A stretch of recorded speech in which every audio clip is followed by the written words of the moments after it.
and welcome to Inside the UPSL presented by TVE Max. I'm Pep Fernandez, joined with my two BFFs in the entire big world, Dennis Pope, Art F. Dakari, breaking down the biggest news and talking about the biggest news makers across the UPSL from coast to coast.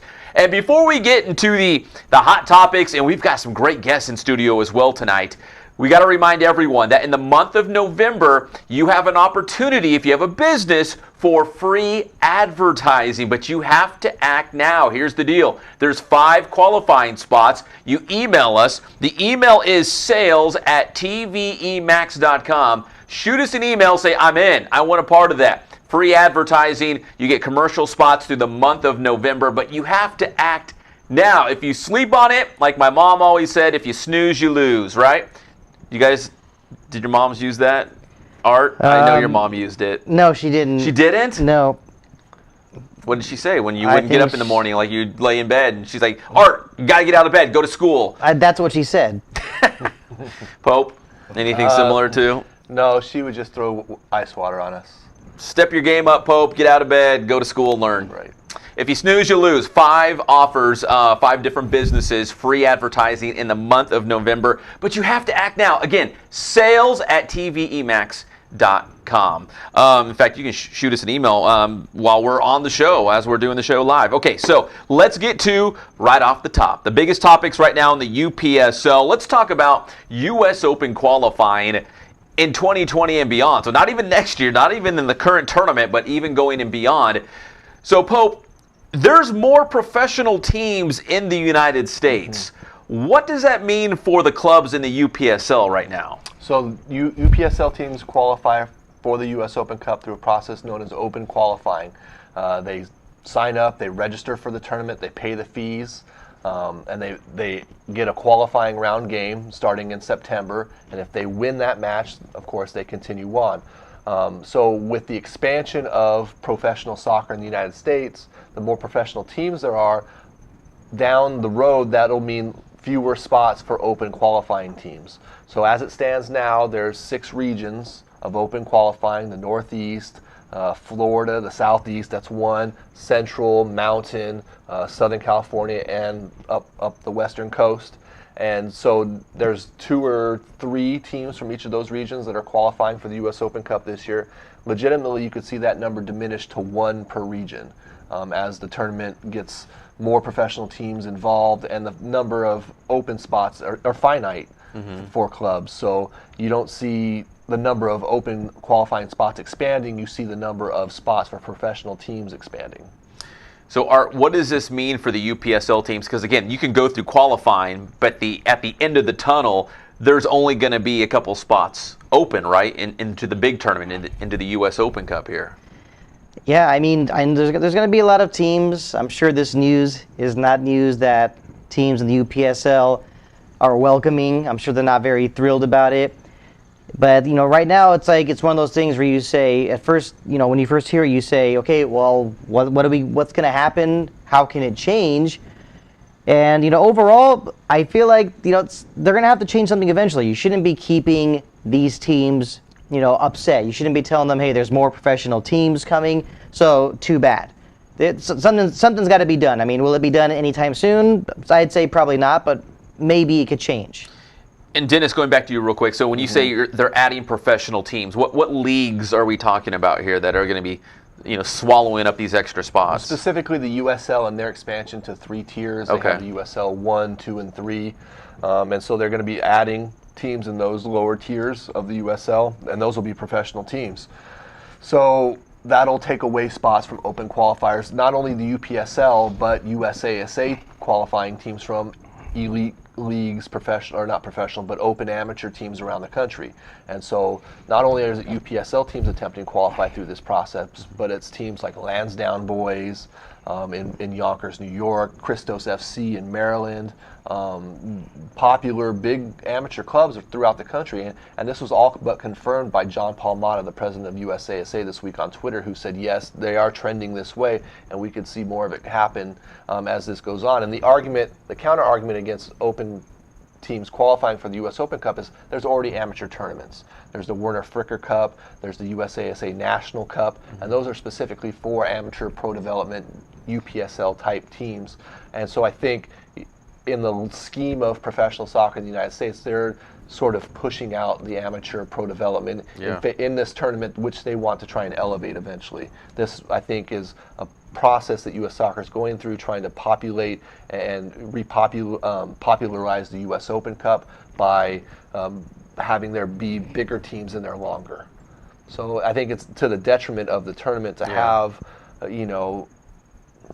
a team like Christos FC or LA Wolves or another UPSL team in there long term. It takes away from the up top structure down. And at the end of the day, at the end of the tournament, are we talking about MLS clubs anyways? Yeah, right. In the last 4 rounds of the tournament, it's nothing but MLS teams, and every once in a while there's a USL team still involved in the late rounds. But I mean, this year it was Dynamos versus Philadelphia Union, for the championship, and it's been MLS versus MLS for like the last 4 or 5 seasons at least. Yeah. So it's an MLS-dominated tournament. I think U.S. Soccer likes it that way, and they want to see more of their professional teams become involved because it creates more revenue for U.S. Soccer.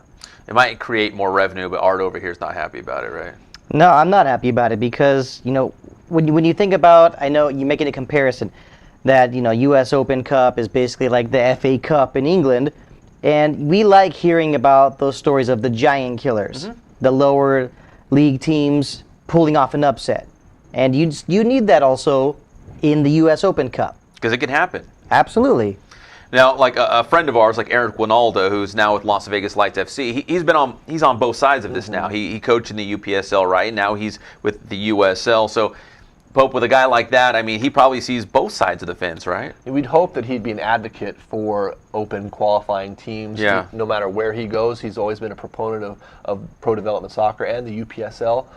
So hopefully he takes some of that ethos with him to Las Vegas and still looks out for players and clubs in the UPSL for opportunities, against Las Vegas Lights and even with Las Vegas Lights. And so you'd hope to see, his popularity sort of help the open qualifying process. But he's only one guy. He's tried his hand in the USSF presidential race. He's tried to do these things and, run up against a brick wall that is U.S. soccer, basically. So I think this is his first and best opportunity to sort of, try and throw stones from the inside of the castle instead of from the outside. Well, speaking of Winaldo, 2 of his former clubs, Cal FC and LA Wolves FC, they got together over the weekend. Kind of one-sided, right? With Cal FC coming away with a 5-1 result. The Wolves have been the top dog, right? Yeah. But now is there a changing of the guard, Art? Of course. I mean, a 5-1 victory, it's not like it was one of those games where maybe it ended 2-1 or 3-1. And a penalty kick decided Sure, and maybe the Wolves feel like, there was a late controversial goal, took the wind out of their sails. No, it's Cal FC. They're on top of this division, and they're in control. So that was a pretty decisive win. 5-1 was that result for Cal FC in the South Cal North Division. Now we go to some women's soccer here in the UPSL. And Dennis, I'll go to you with this one. Waco United SC is now the second Texas-based team that's in for 2019. That's right. Pretty exciting, right? Yeah. As the women's league continues to grow. The women's division is getting very large now, and every week we see more and more teams become involved. This is the newest team that was ready to announce themselves as part of the league. I think it's exciting for soccer there in Texas, and I know that there's more women's teams coming in Texas. I talked to John Rexroth, the Central Conference Women's Division Manager today. He's excited about 2 new teams that he wants to have announced this week even. Oh, wow. I told him, hold on, wait a minute, it's a little too soon. We got a list of teams coming in this week. And so, there's movement happening across the country. Florida teams are adding, Texas teams are adding. We have a group of teams here in California that are already ready to start play in the springtime in a conference. So I think you're going to see a rush as the holidays here approach of teams starting to announce and be ready to get started in the spring. There's a lot of excitement for the women's division. There's going to be a good competition now in Texas. There's going to be at least 6 teams there to start in the spring, probably more. So there's a lot of things happening for the women's division. John Rexroth's doing a great job there in Texas adding teams. His team, Samba FC San Antonio, is the inaugural team in that Central Conference, and so he's very happy that Waco's decided to join. Waco Soccer Club, or Waco United Soccer Club, is one of the biggest soccer clubs there in Central Texas, certainly the biggest one there in Waco.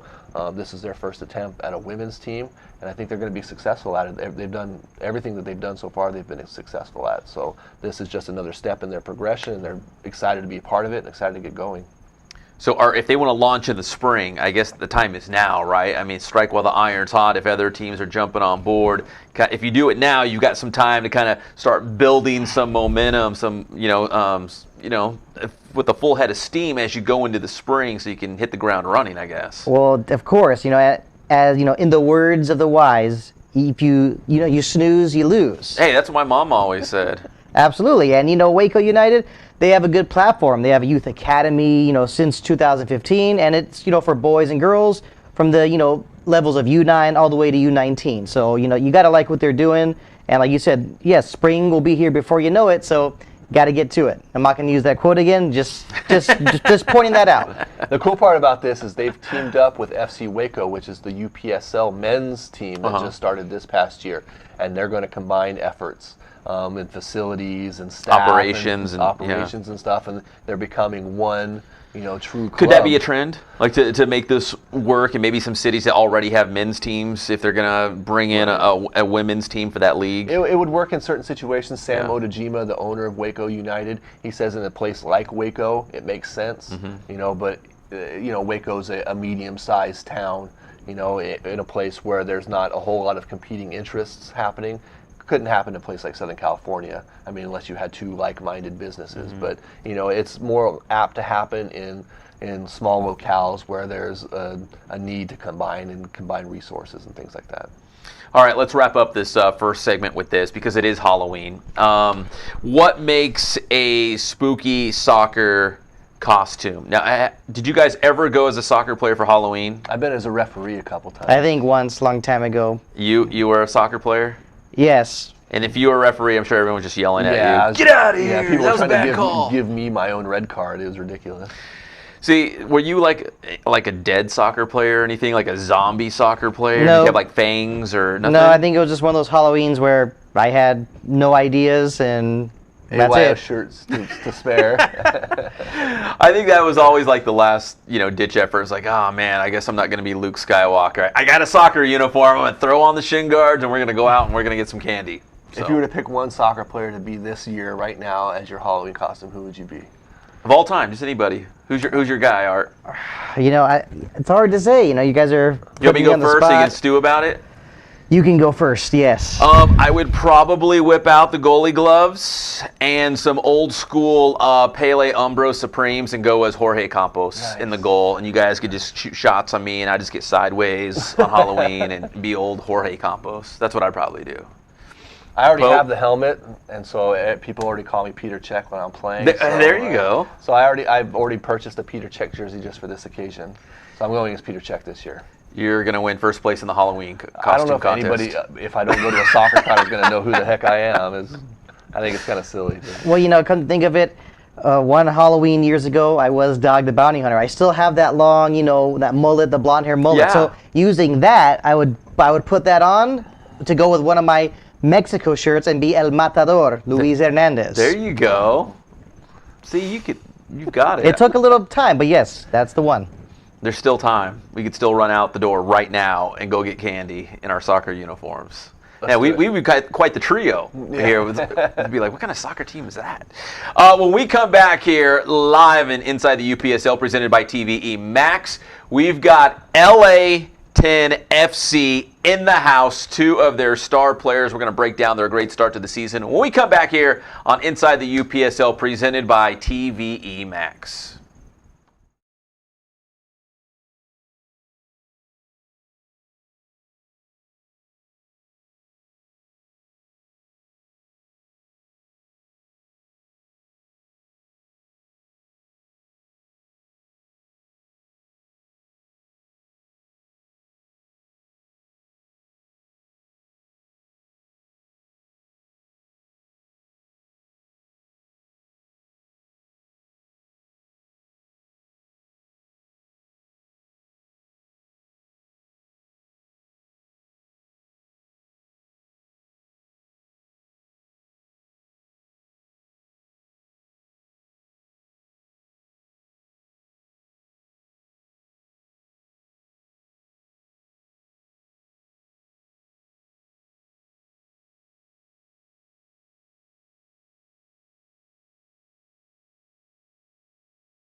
And welcome back inside the UPSL presented by TVE Max. We got LA10FC in the house, but before we get to our very special guests, how about some highlights of their huge 8-2 victory against Sporting San Fernando?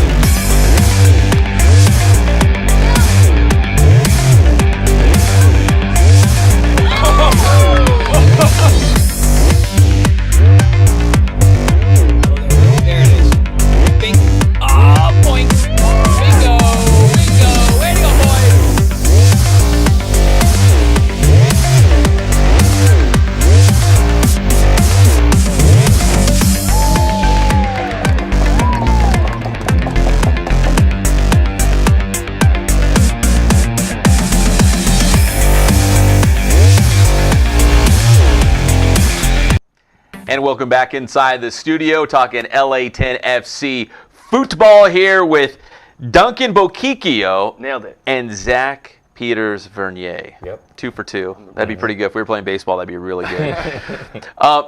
First off, you guys go way back, right? Yes. Like you guys have been playing soccer together for a long, long time. Duncan, let me start with you. Yeah. How do you know this guy over here? We grew up playing club ball together back in the day. So I think I joined in my maybe 9th or 10th grade. Yeah. He joined my team in 9th. Your team. Right, it was his team, yeah. I was the new And guy. I joined in middle school, actually, but we used to play against each other for a long Yeah. time, even back in elementary school. Right. Yeah, back Yeah. in the AYSO days. Exactly, so. yeah. So Zach, Yeah, sorry, go ahead. Yeah. Zach, let me ask you, what made Duncan a great player? Like when you guys went head-to-head before you were on your team? So he actually plays defensive mid for our team, Okay. but back when I knew him, he was always a striker. Yeah. And both of our teams always used to notice that their team wasn't always winning, but he usually had a goal every single game. Uh-huh. And that was why my coach ended up scouting him off another team from our club, and that's when he ended up joining in high school. Yeah. Duncan has just been able to play together for so long. Has it helped at this point in your careers? I mean, do you know Zach pretty well, and you guys work together well on the field? I mean, is there something to be said for that? Absolutely. You know, like in high school, we played at rival high schools together, so there was always that kind of on-the-field combativeness. But then, we went to college, went our separate ways for a few years. Went to school out in Pennsylvania. I went to school in Boston. And I finished a year before him, so I'm a little bit older. But like when I heard he was coming back, I was like, Zach, man, we got to get you back out here. And so, right away, fit right in, starting right away. And at the end of the day, it really didn't change. Like we know how each of us plays, and so it helped a lot. We have another friend, Marvin Lemus, that I actually played high school with. So we all watched each other play for like 6-7 years. So when you come back and you kind of have that little core that you know from beforehand, it made it easier with all the new guys that we just got, including myself, to kind of gel right starting from the beginning of the season. Yeah, 'cause I'd imagine a lot of these UPSL teams, you're taking all these great players and you're putting them together, trying to get them all on the same page. And I feel like with you guys at LA10FC, maybe you get a jump start on other people because you guys have played together. Yeah, and I think from our first result, we won 6-0 in the first game. So I think right away, we only had 2 weeks preseason, but it was a quick, smooth finish. Yeah, preseason, it was almost more getting us all into shape for the season and not getting us as a team in shape. You know what I mean? Yeah. Just that fitness level, right? Exactly. That was the big thing. So you guys both played in the city section, right? Yes. Yep. So you played against each other in high school in the city section, but you were on the same club team towards the end of your high school careers, right? Yeah. So part of the season you were on the same team and part of the season you were not on the same team? Yep. Honestly, it didn't matter if we were playing high school soccer or club soccer, because I'd either see him twice a week at club or I'd see him playing on the weekend because we play against each other. Yeah. You guys can avoid each other. You guys roommates or anything now? I'm getting pretty sick of him, to be honest. No, actually, but still, it's got used to it. Yeah. Duncan and Zach here on Inside the UPSL. Duncan, let me ask you about this. You guys are leading the UPSL Championship Western Conference right now. So in line for promotion, is that important for this club? Yeah. This year we had a big rebrand, change of ownership. But that's since I've been with the team. And what was it? Was it Roma? LA Roma? Yeah. So with LA Roma, we did 2 seasons previously in the UPSL. And last season we missed the promotion playoff by 3 points. So we're like, we're just almost there on the cusp of it. And so to kind of see like in our third year now, like kind of the culmination of all this hard work and everything, like it's pretty rewarding to see like at the top of the table, at least with 4 games to go. So. Yeah. Not there yet, but close. Getting there. You're getting there. There's a light at the end of the tunnel for sure. And Zach, we were talking about some of the results.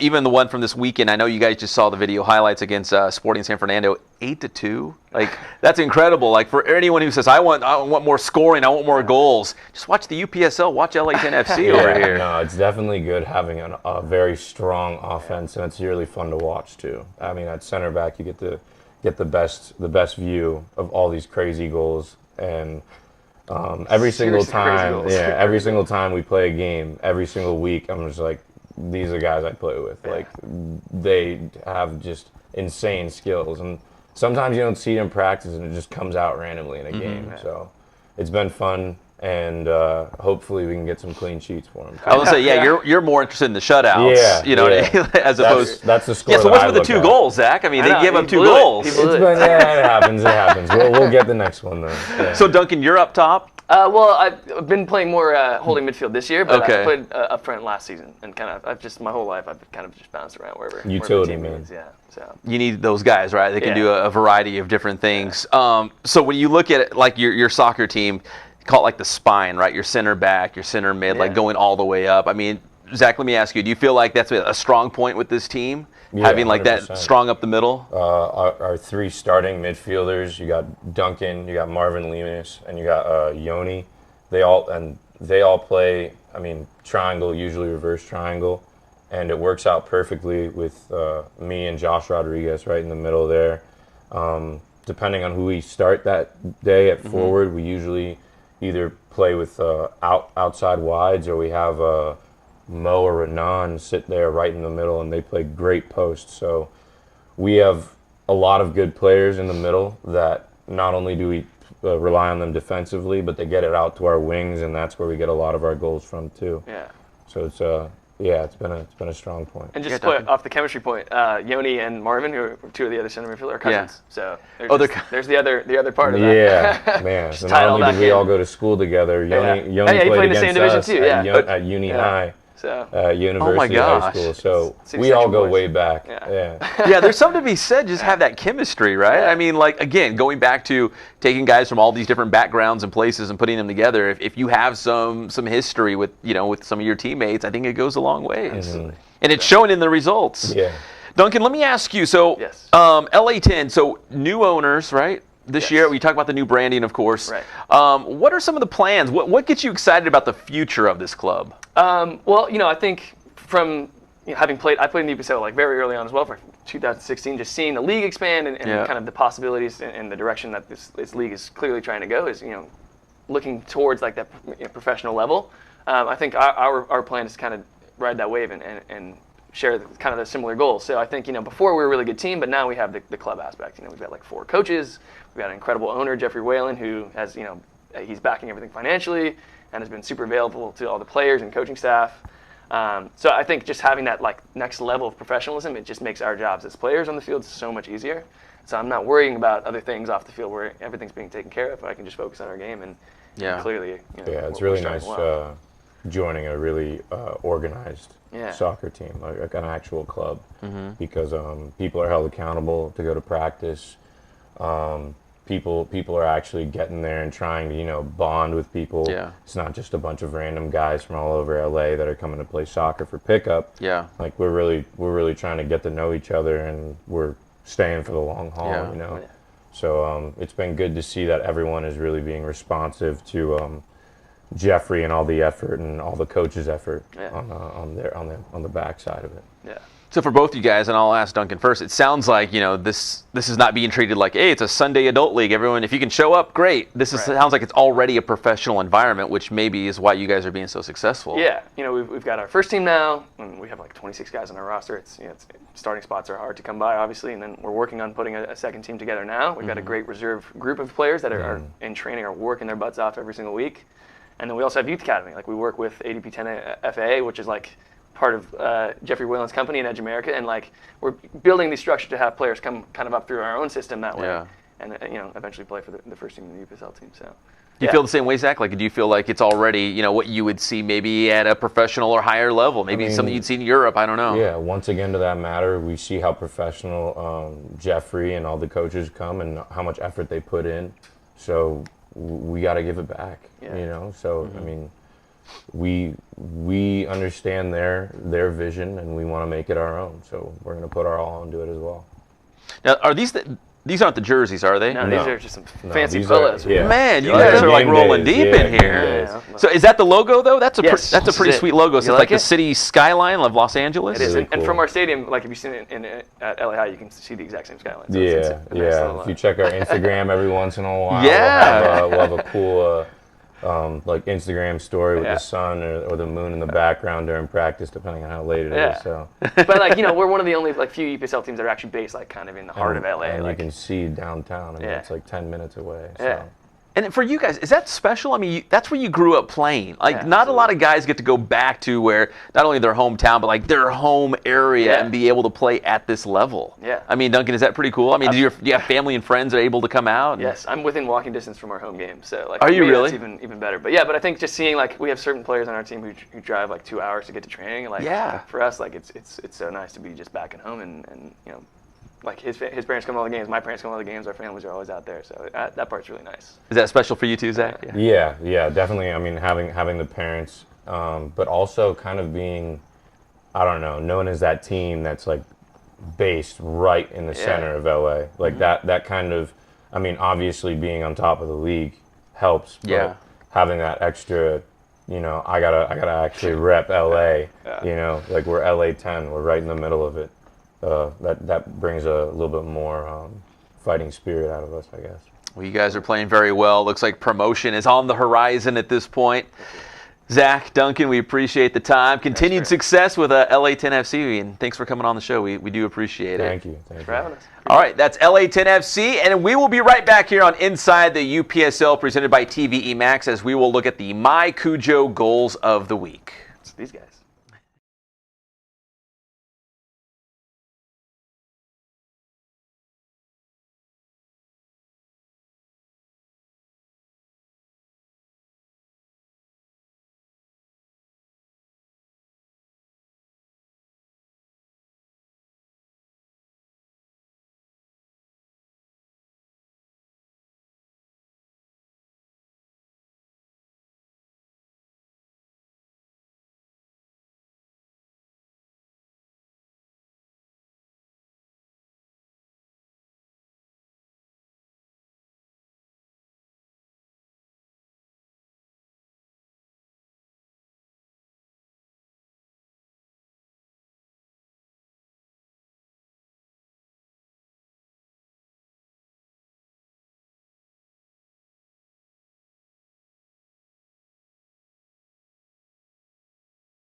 And welcome back inside the UPSL presented by TVE Max. We had two soccer stars live in our studio. Now we got Dennis Pope and Art Eftekari. It was big time in here for a little bit with Duncan Bokikio and Zach Peters-Vernier. But now on our show, I hope you guys like goals. There may be an LA 10 FC goal, and is there? Not this week. Not this week. I'm sure it's bound to come. 8 goals in a San Fernando victory. So, but here are this week's My Cujo goals of the week.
And those are the My Cujo goals of the week. So here's what you do. Not only do you sit back and just enjoy those beautiful goals, now you got to go on Twitter. I just did it right here, and I was really pulled in because I don't know who's the social media wizard, but they put like little cool emojis. That's me. That's you? Yeah. You're a wizard. I just voted for Jose Ortiz Hurtado, and he had a little wolf face. Yeah, he plays for Coyotes FC out of El Paso. Coyote face is what I meant. So we have, again, hashtag UPSL My Cujo GOTW goal of the week. Goals of the week. Okay, Art, who's the front runner? Who are you voting for? Do you have Twitter open? Let's do this. There were some good goals. I mean, obviously, they're all candidates for goals of the week. I like the goal that came from Gordillo of Cal United FC 2.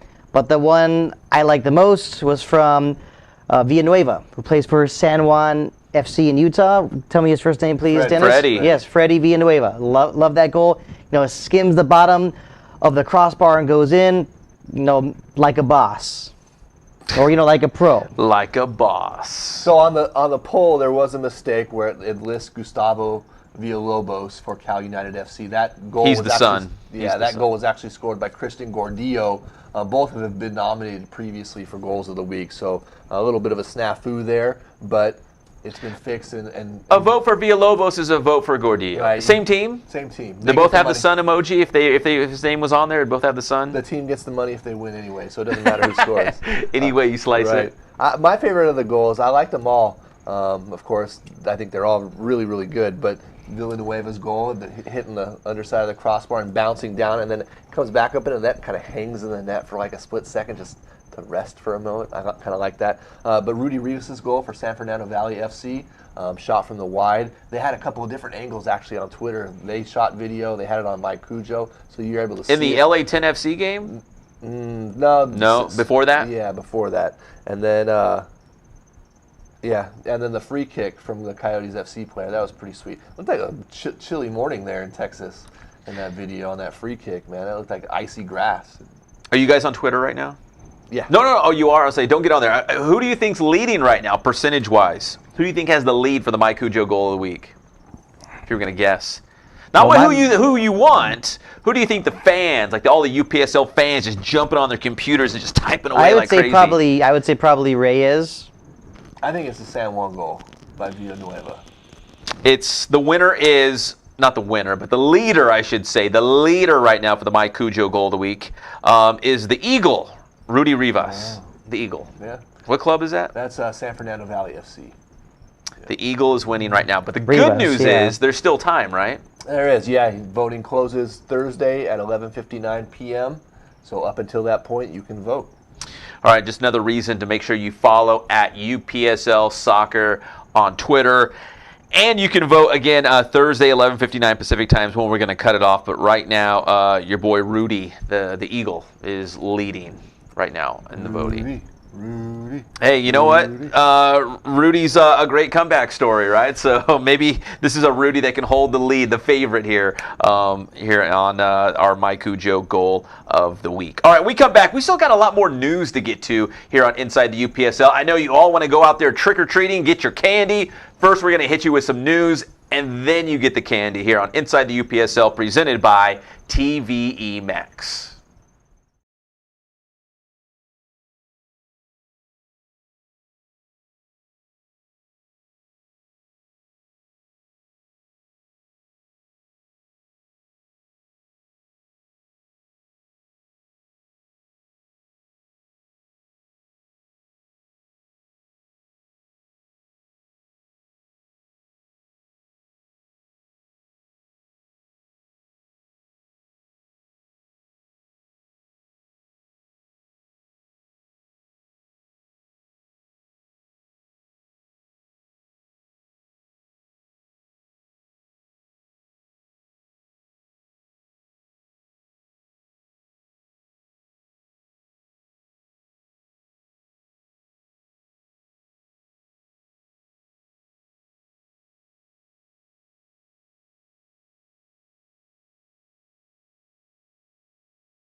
And we are back inside the UPSL presented by TVE Max. We've got a lot to get to. We've got a lot of news going on inside the UPSL. Art, let me start with you.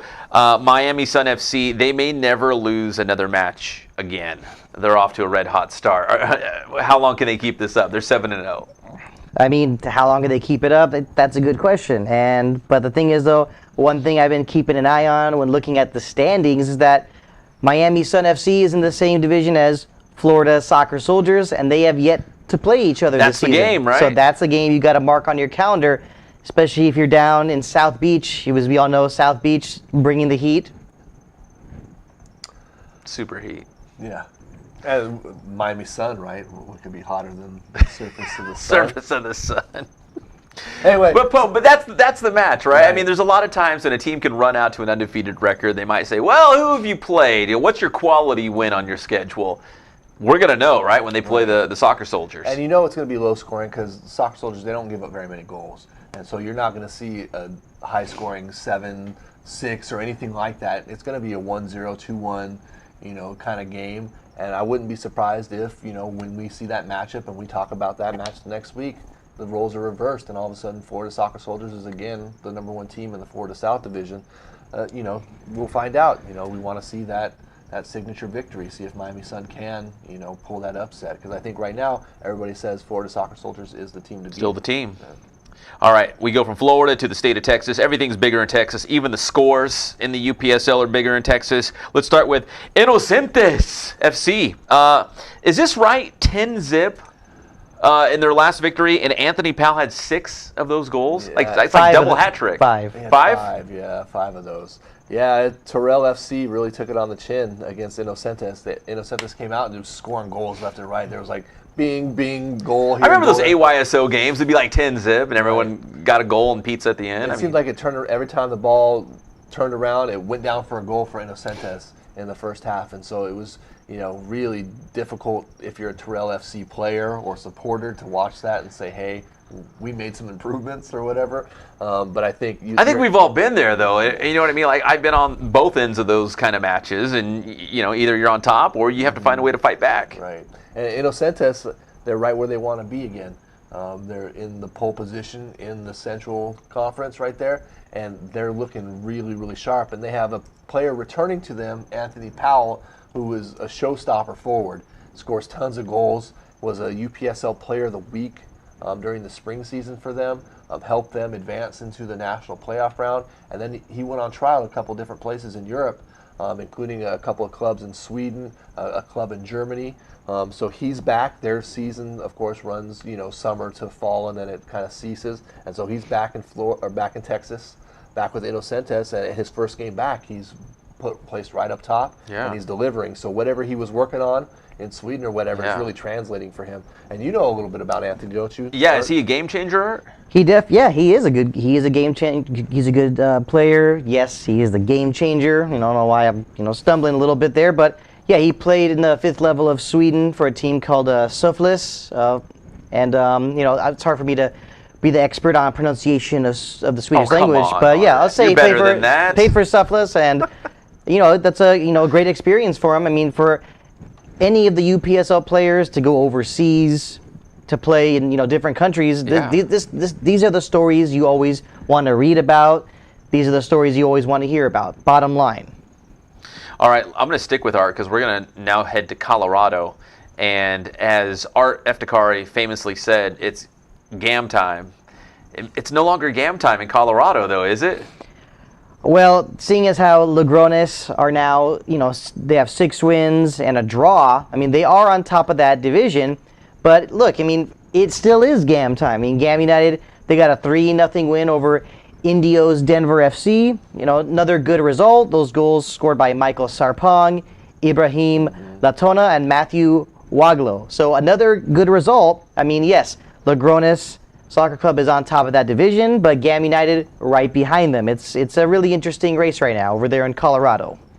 I'm sorry, I'm following GAM on Twitter right now. Pope? They're hashtagging GAM time like all the time. Are they really? At GAM United FC, by the way, if you're following along at home. So Logrones, they beat Colorado Rush, which is perennially one of the best teams in Colorado, has been one of the best UPSL Colorado teams. They beat them over the weekend 5-1. That's one of the biggest wins for Logrones in their history.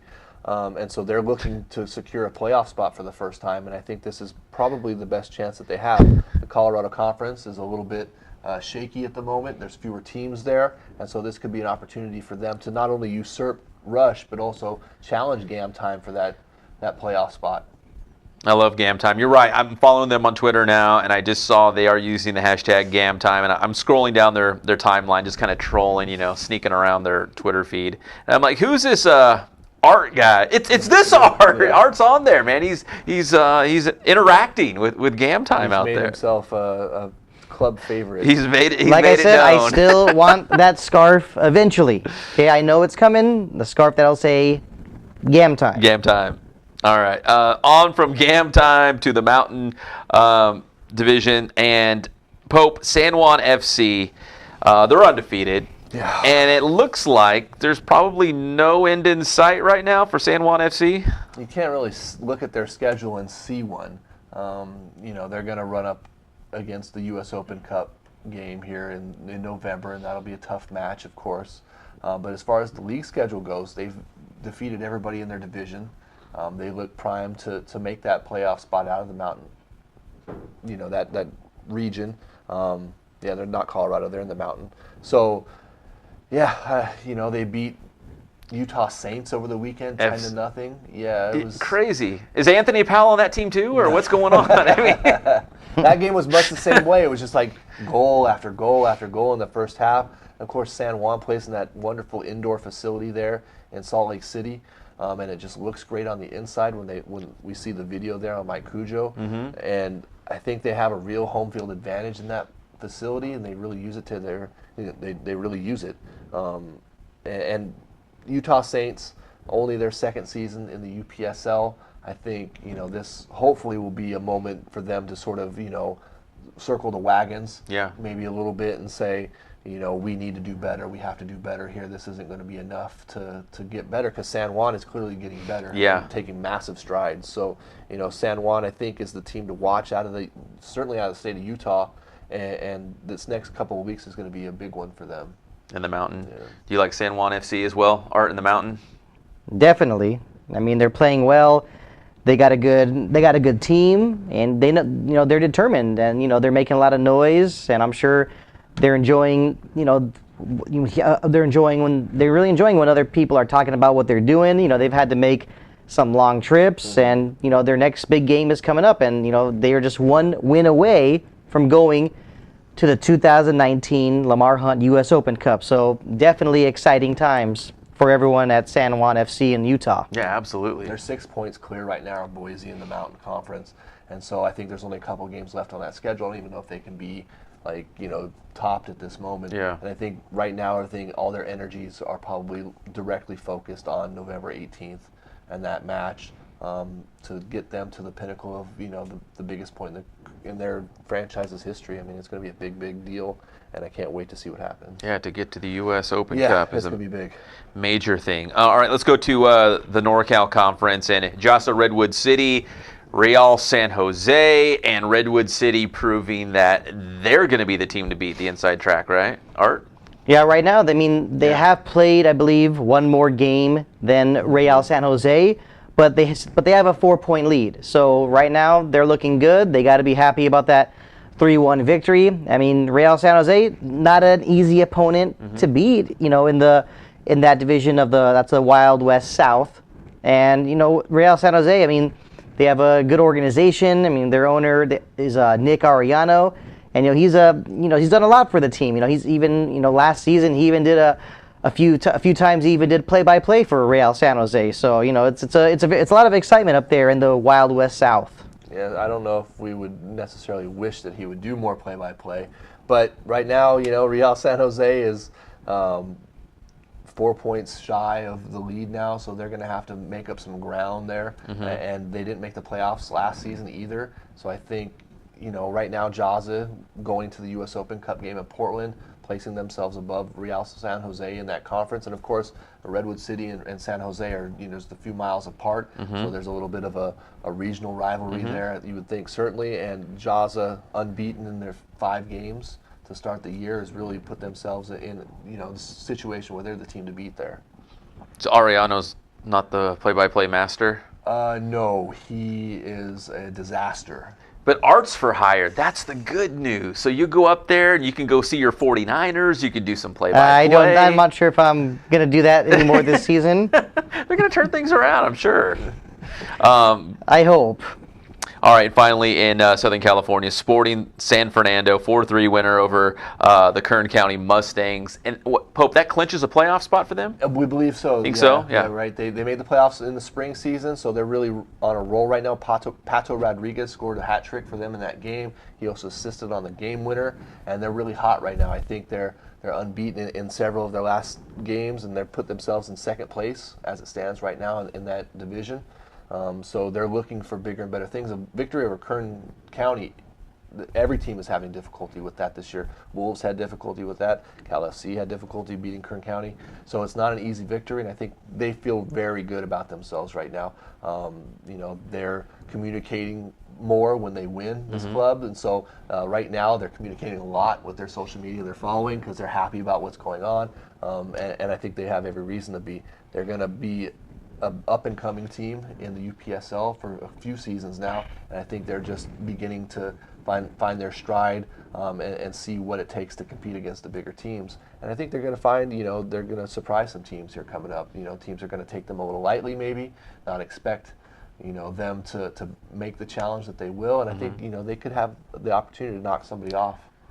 Well, we even need a hashtag for them, obviously, like Gam Time, something for San Fernando. If they're very active on Twitter, we need some famous wacky hashtag. I'm sure Art will come up with something over here. But Art, I'll do what I can. San Fernando on the rise, right? I mean, that's not the hashtag, but San Fernando on the rise, right? I mean, they're playing better. Yeah, of course. And I remember them doing well last season. They even they came very close to getting to the UPSL national playoffs. So you're just continuing to see more progress from them. And like Dennis has said before, this team you're going to want to keep an eye on, see what more they bring, not just to the table, but what they bring to the pitch. All right, that's going to wrap it up for our In Other News segment here. We're going to hit a break. When we come back, we're going to wrap things up. Again, it's Halloween. You want to go out. You want to go get some candy, some treats, and get dressed up. So we're going to wrap things up here on Inside the UPSL, presented by TVE Max.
And welcome back inside the UPSL presented by TVE Max. Again, in the month of November, we're going to have free advertising on this show, but you have to act now. Sales at tvemax.com. That's the email address to shoot off a quick email. Say, I'm interested, but if you snooze, you lose. That's right. That's what Art's mom never said.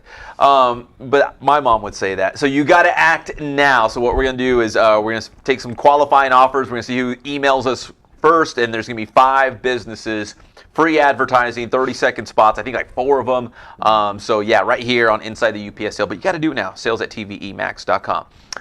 Let's wrap things up because, I mean, Huang's over here with his little lunch pail. It looks like a jack-o'-lantern. He wants to go get some candy, like everyone's itching to get out the door. Guys, your best and worst, like a Halloween costume as a kid, was there one that just sticks out in your mind? You're like, dude, I looked so good that year. And there's another one that was like, man, that was kind of trash. Like I just threw like a garbage bag over my head. Like what? Is anything jump out at you? You both have like these sneaky smirks on your face. I don't even know. I'll go with Art first. Okay, for the best one ever. Yeah. When I was in preschool, okay, my mom made it. It was the best. She made me. We'll be the judge. I was the no. I was the Stay Puffed Marshmallow Man. Oh, that is very good. She made it herself. How do you make that? She made it herself. With the whole white fabric and all that. She bought the blue also to put that little part around. Made the little hat. The little hat. But she made it bigger. She made it bigger on purpose and bought a whole bunch of cotton, stuffed it in there. So I was a 4-year-old at preschool walking around as a Stay Puft Marshmallow Man. And to this day, it's disappointing that no one took a picture of it. No picture of it. That's the worst. It was the best. To this day, it's even better. It was even better than my Dog the Bounty Hunter costume. Trust me, that one was great. Yeah. I mean, so many people thought that they were going to jail that night. It's Dog. Worse? The worst one? I think probably just got to go with when I was a soccer player. You know, basically it was what I was wearing That's always that the fallback. season. It's the fallback. That's what I had wore that season. So yeah, not much effort there. So that's what I'll say is the worst one. Pope. My best, I was Chuck Norris when I was 18. Yeah, That's good. Yeah, I was really popular that year. That's really that was good. a good year. That was a good year. Wait, so your hair was just a little longer, right? Correct. Okay. And I See what you was did there. breaking boards and doing all kinds of funny stuff. The worst, my mom thought it was a good idea to dress me up as a taxi driver and give me like makeup stubble and like it was just weird. But I didn't have an idea of my own, and so like I let her do it. And in retrospect, that wasn't a good idea. In hindsight, that was not good. And yours? My favorite was, because I'm a Star Wars nerd. Like I nerd out hard on Star Wars. I was Luke Skywalker. So to run around the streets with a lightsaber, like you were the coolest guy on the street. My worst was, I won't say his name, but there's a famous sports broadcaster. So all I did was I wore a suit, and then I took a cardboard box and I cut out a big square so it looked like a television set. Like I colored it and I put it over my head, like, "Hey, I'm so and so on TV," and it was dumb. That's how you got your start, right? That's how it all started. The talent agent. I want They're like, that "Look at guy. that kid walking down the street with a box on his head. He's got talent. He's got a gift." Okay, thank you for everyone watching. Again, it's Halloween, but this show will live forever on social media, so come check it out and make sure you share it. And again, still time to vote in the My Cujo goals of the week. We're going to pick a winner. And again, and email us sales@TVEmax if you want free advertising. It's free. Who would turn down free? Even I can afford free. So, but you got to hit us up. If you can't do what Art's mom never said, snooze, you lose. She never said that once? She didn't grow up, hearing that phrase. So what can I say? But she'd say, "Art, get out of bed. You can't be the Stay Puft Marshmallow Man all day. Just lay there." Can only wish. Art F. Dakari, that's Dennis Pope. I'm Pep Fernandez. It's been a real joy. We'll see you guys next week on Inside the UPSL presented by TVE Max.